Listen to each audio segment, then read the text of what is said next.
ما من ضاع داير فكرة مطلوب لا حمادة ولا شغل بسيط. كل سنة وانتم طيبين ورمضان كريم، وربنا ما يحرمكم مني ولا يحرمني منكم ولا يقطع لنا عادة وكل حاجات رمز الجميلة دي. خلينا متفقين إن أعمال السنة دي أو على الأقل اللي أنا بصيت عليهم لحد دلوقتي مش جذابين، ومفيش افتراضات ونظريات كتير تتقال. بس خلونا نمسك حاجة بسيطة النهاردة من القلائل اللي يستحقوا النقاش. مسلسل المداح، المسلسل اللي مكتوب كويس على مدار ال5 مواسم اللي اتقدم فيهم، سيناريو بيخاطب الماورائيات والرعب بطابع درامي ومصري واجتماعي، وبيقدم الفانتازيا والخيال بشكل مقبول، مش مسرحي زي الرئيس عمر حرب. سيناريو بيحط تحديات وصراع وعقبات، تفاصيل عميقة للعالم اللي بيتكلم عنه، مش مجرد قشور على الوش. لأن هو ما أعتقدش إن هدفه الأساسي هو الرعب، قد ما هدفه تقديم فكرة أو تقديم تفاصيل عن العوالم. يمكن ظلم المسلسل الجرافيك الضعيف بتاعه، قصة التمثيل الأساسي المتواضع، وعلى رأسهم خالد سرحان اللي بيقلد عادل إمام لما بيجي يعمل فلاح طول الوقت. وانت يا راجل يا مخبول بتنادي على واحد بيصلي؟ لا وعايزني ارد عليك؟ طب احمد ربنا اني ما ردتش، ده اذا كنت بتحمده يعني. لأن ببساطة مفيش فلاح بيتكلم كده إلا لو كان أهطل. يعني أنا راجل فلاح وعارف. لو هنتكلم على مستوى الإخراج والإنتاج فالمسلسل ما تقدمش وما اتطورش، مع إن في أخطاء كتير نقدر نتعلم منها من أول موسم. لكن على مستوى الكتابة هي دي الحسنة اللي تحسب. انا مش هلخص لك اكيد ال5 مواسم ولا حتى هلخص لك الموسم ده، بس اللي اقدر اقوله لك ان الموسم ده صابر بيرجع فيه من رحله شبيهه بالموت. وفكره العوده من الموت دي غالبا هتكون السكه اللي بيمشي فيها المسلسل باقي حلقه. اي حد مات يلا رجع لنا منه نسخه او نسخه شبيهه ونلعب على النقطه دي. زي المواسم التانية، رغم ان هي مكتوبه كويس الا ان فيها استنساخ كبير من افكار بعض، زي إنه يكون معاه أدوات بتساعده على تحفيز القوى الخارقة بتاعته، ويكون عنده ناس مسخرة إن هم يساعدوه باستخدام العلوم الماورائية والعلوم المتعلقة بالطاقة أو الفراعنة أو غيره، وإنه يحرر جن بالغلط وبعدين يبدأ ينتصر عليه.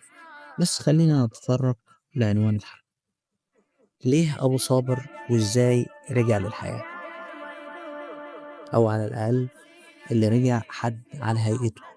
الملك الأحمر خادم بنات إبليس، بيأسس على الأرض منظمة بيجند فيها البارزين والإعلاميين والفنانين والمؤثرين علشان يزرعوا أفكار معينة في رؤوس العوام، وأولهم مريم اللي اقتبست بشكل قص ولزق من إحدى العرافات اللي بتتنبأ واللي بتقوم بدورها ملك السحر.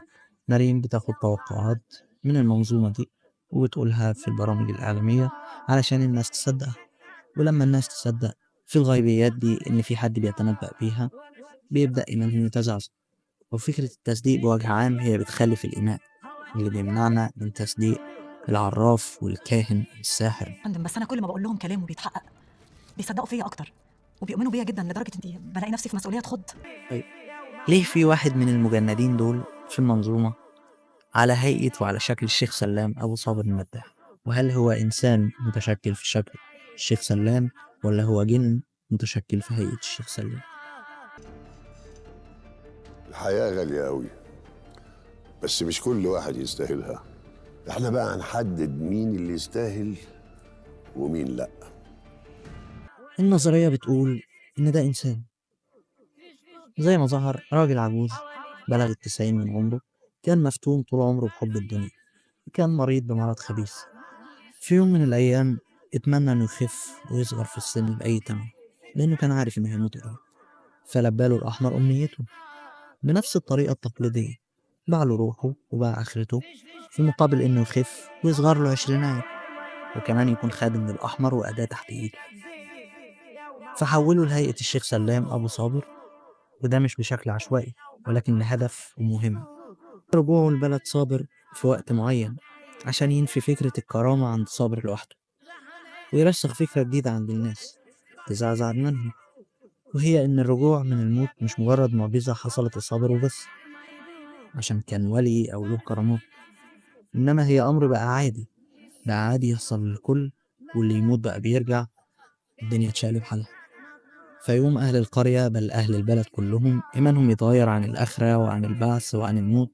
كده صباح الفل، الناس خلاص اتشقلبت 360 درجة. وده كان الهدف العام، ولكن في هدف خاص، وهو محاولة مؤقتة ومعروف إن هي مش هتنجح، ولكن لكسب الوقت. وهي عبارة عن تشكيك صابر نفسه إن ده أبوه، مش تشكيكه إن أبوه رجع من الموت، لأن صابر إيمانه أقوى من كده، ولكن هيظهر له في شكل الرؤى والخيالات والأطياف اللي كانت بتحصل له قبل كده في المواسم السابقة. طبعا صابر بيصدقها وبيعتبرها وحي، فلما يظهر له بهيئة أبوه يبدأ يملي عليه أوامرهم، وصابر يبدأ على الأقل ينفذ أمر أو اتنين وهو مصدق إن ده وحي من أبوه، مش مجرد أداة ليهم متجسدة في شكل أبوه. وعلى ما يبدأ يدرك إن هو مش أبوه، يكون بدأ يفقد قدراته أو حتى بدأ يتلام، فيسهل الانتصار عليه. على الجانب الآخر مريم هتبدأ تفوق من السيطرة دي وضميرها يصحى، ولما الشخص ده ينزل البلد في شكل أبو صابر، هي أول حد هيستنكر ويقول إنه مش أبو صابر، وإنه كان معاها في نفس المنظومة بيمليها الأوامر وبيدير. فهتكون بالطريقة دي خانة المنظومة فهيخلصوا منها. وطبعا الصراع ده كله صراع جانبي، مش الصراع الأساسي بتاع المداح وبنات إبليس. فبالتالي هينتصر في الصراع الجانبي وهينتصر في الصراع الأساسي، كعادة انتصار الخير على الشر، وكعادة الموسم الختامي لأي مسلسل، لأن ده المفروض الموسم الخامس والختامي. السيف ده هيكون أمانة في ايديك، افتكر هو سلاحك ضده. نسيت أقول لك إن في هدف تالت وأخير لتجنيد الشخص ده في هيئة أبو المداح. لما ينتصر صابر في الصراع الجانبي وفي الصراع الرئيسي بتاع بنات إبليس، هيبقى خيط واحد بس، هو الانتصار على المداح عن طريق السيف الموروث من جده. تم اختيار الشخص ده وتلبية طلبه مش لمجرد إنه يتمنى إنه بأي تمن يصغر في السن ويعيش ويخف من مرض، لا، لكن علشان هو فيه مواصفات كتير شبيهة بأبوه، وبالتالي الأمر كان اختيار مش مجرد موافقة على أمنيته. فحدد مواصفات الشيخ سلام وبهيئته ومعاه السيف الموروث، ده كله بيضمن احتمالية انتصار أكبر. ده بيكون الخيط الأخير اللي هيتم اللجوء ليه. حابب أقول إن المسلسل ده لو كان اتقدم بإنتاج أضخم وسي جي آي وكاست تمثيل من نجوم الصف الأول، توازن بين جرعات الكتابة الكويسة وتفاصيل العوالم الماورائية وبين الرعب، كان هيكون علامة مميزة جدا في عمل الرعب المصري، لأنه ببساطة كان هيحقق المعادلة. مكانش هيبقى مجرد رعب صرف لو بادجت زي أبواب الخوف، مكانش هيبقى مجرد فكرة جديدة بتتقدم بدون رعب زي مسلسل ما وراء الطبيعة. وفي النهاية يعرف إن دي مجرد نظريات وبنسبة 90% مش هتتحقق. أنا بقولك من وجهة نظري كمؤلف مش أكتر. ما تنساش عبادتك، لأن الشهر ده الأساس فيه هو العبادة. ثم ما تنساش اللايك والشير والسبسكرايب، وترشح لي مسلسلات من الموسم ده نقدر نتكلم عنها، وتقولي رأيك في كومنت، وتسامحني لأن الحلقة قصيرة، لأن زي ما قلت لك مفيش حاجات كتير تستحق إن احنا نتكلم عنها. سلام.